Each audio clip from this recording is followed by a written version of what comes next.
Welcome to Who Lives Around the Corner, a new visual podcast with interviews of neighbors with a variety of unique interests and talents. And now the host of Who Lives Around the Corner, Mr. Dan Regan. Hi, this is Dan Regan, and I'm your host for Who Lives Around the Corner podcast.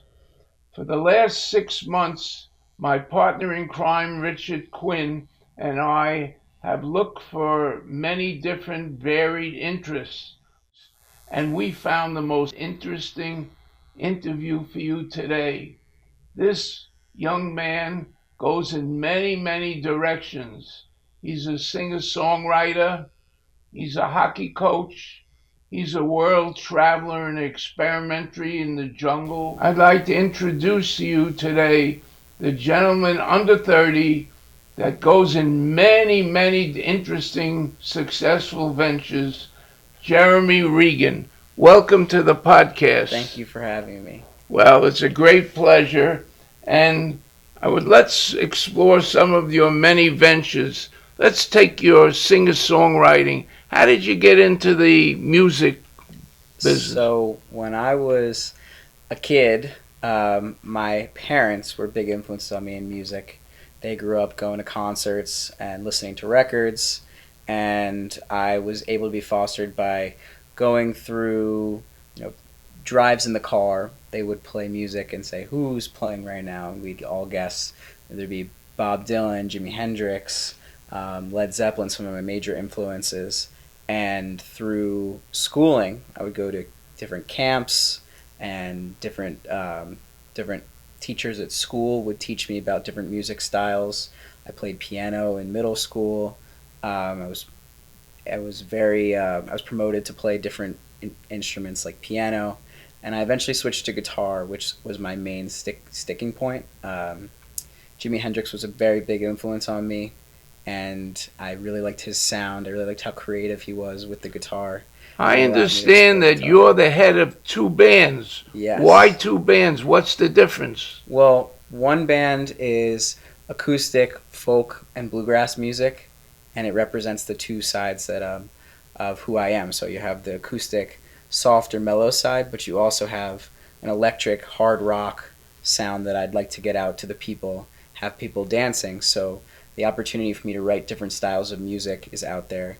I can write a hard electric dance song for my band Barndog, but I could also write something. So you got softer. One band called Barndog, and what's the other one called? The other one's called Pickled Peach. So I Pickled could write a Peach. folky bluegrass singer-songwriter tune for that one with a lot of harmony, whereas I could really rock out on stage with a lot more energy in the other band, Barndog. I understand you just came out with a new album and sold out the Mercury Lounge in New York. It was an incredible experience. We spent a couple months recording an album called The Way to You, and that's on all streaming platforms. It's on Spotify and Apple Music.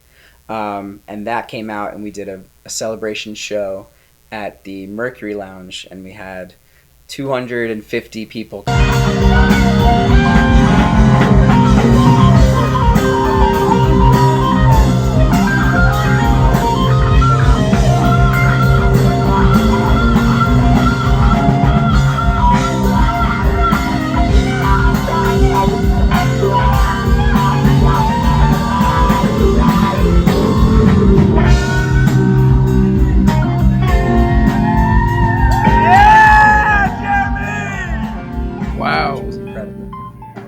They all came to hear you sing. Yes, they all came to hear me sing and play, and I wrote it with some of my good friends in my band, Sam Cabot, Aaron Huntley, and Joe McCaffrey, which was an incredible experience. That's great. Yeah. And are you planning another album now? Yes, I have about 9 or 10 songs that I have in the works.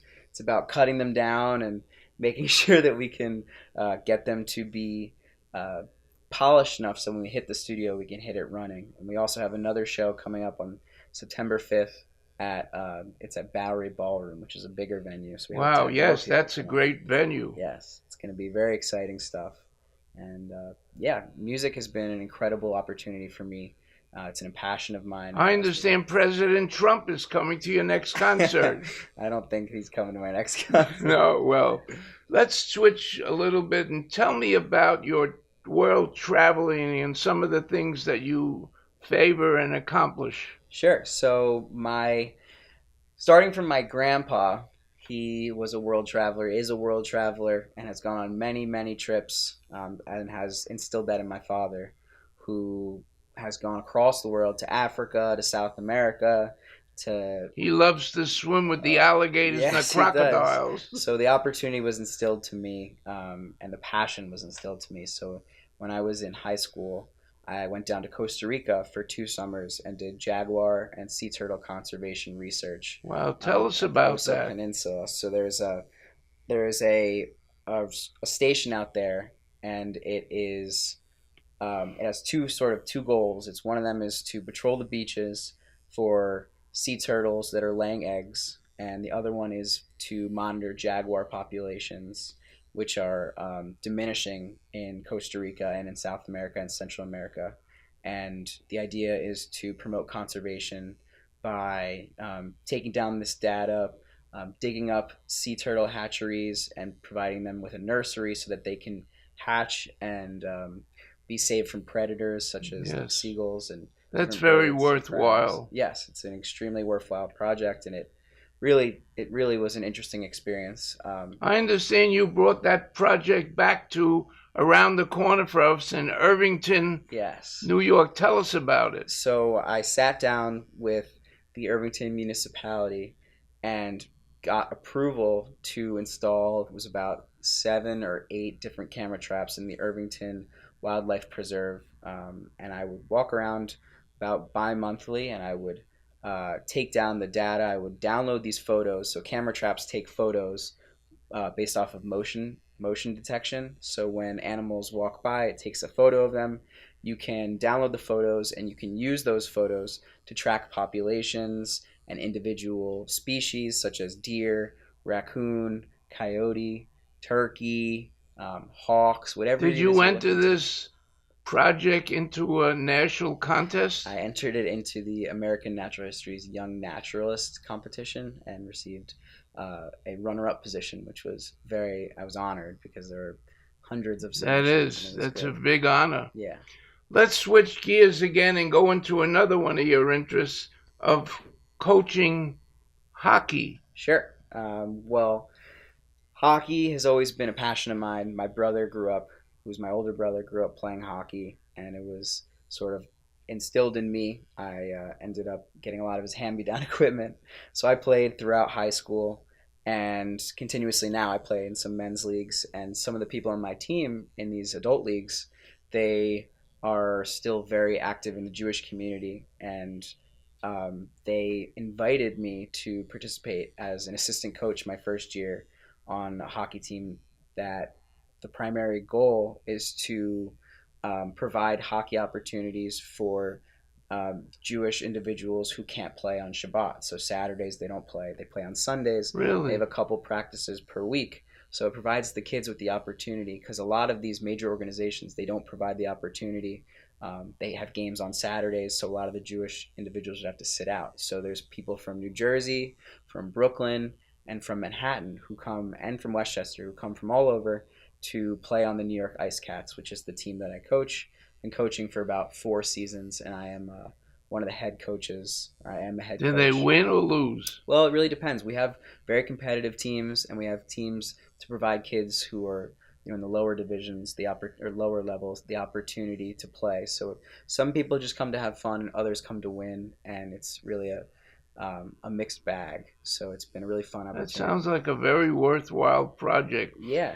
Now, tell us, with all of these great activities, I understand you just became a partner in one of the leading real estate firms in the East. Tell us about it, what you do. Yes, so my grandfather started in real estate and taught my father everything he knew. And my father began working in affordable housing since 1989, and has taught my brother and me an opportunity, or given us the opportunity to participate in building affordable housing apartments across the tri-state area. So we build in New York, we build in New Jersey, Connecticut, and Massachusetts. and we provide mixed use. So we provide some commercial, we have affordable, supportive housing, and senior housing populations. So we serve across the Giving East back Coast. to the community. Exactly. Just like hockey, giving back to the community is an important part of my life. Our family has always believed that if you give more than you take, you'll be very, very successful in life. Yep. It's an important part of it. It makes me feel good, but it's also very fun and rewarding at the same time. Good.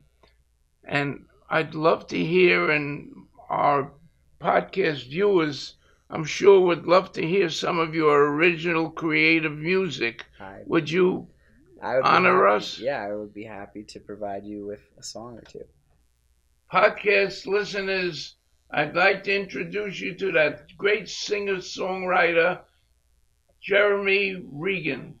What song would you like to play your original music from? I just wrote this song pretty recently, so I'm going to play it. It's new. It's not on the EP, which was The Way to You by Barndog. It's called Lonely Night. So.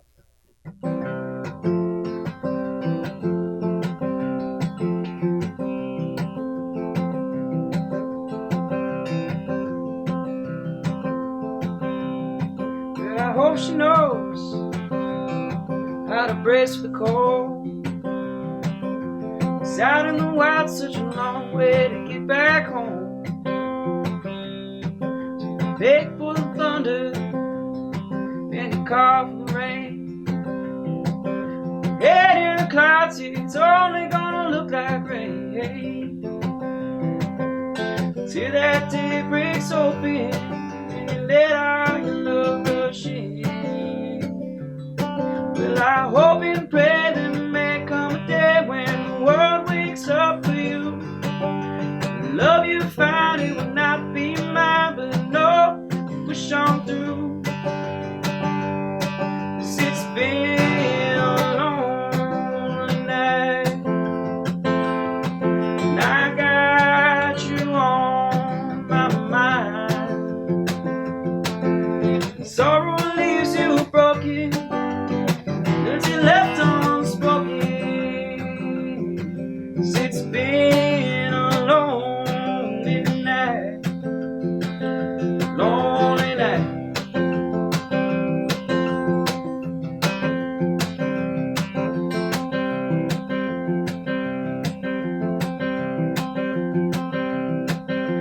Tie my love upon the gallows pole, hang around a while till they send you off to war. And they send you off to war. Yes, they send you off to war. To keep your love alive inside, they send you off to war. And when that all seems faded, you just let all your love rush in. Well, I hope and pray there may come a day when the world wakes up for you. Love you found, it will not be mine, but no, push on through. 'Cause it's been a lonely night, got you on my mind. When sorrow leaves you broken and words left unspoken. 'Cause it's been a lonely night, lonely night, lonely night, lonely night,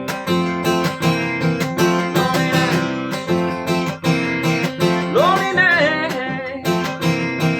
lonely night,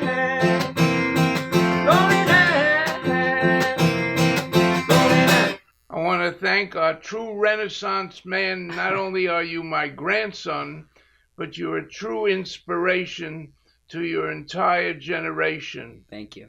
And keep up the great work and give more than you take, and you'll always be successful in life. Thank you for having me. Jeremy Regan, thank you for the interview. Thank you. And good luck in the future. I'm sure you're going to be one of the superstars of the world. Thank you.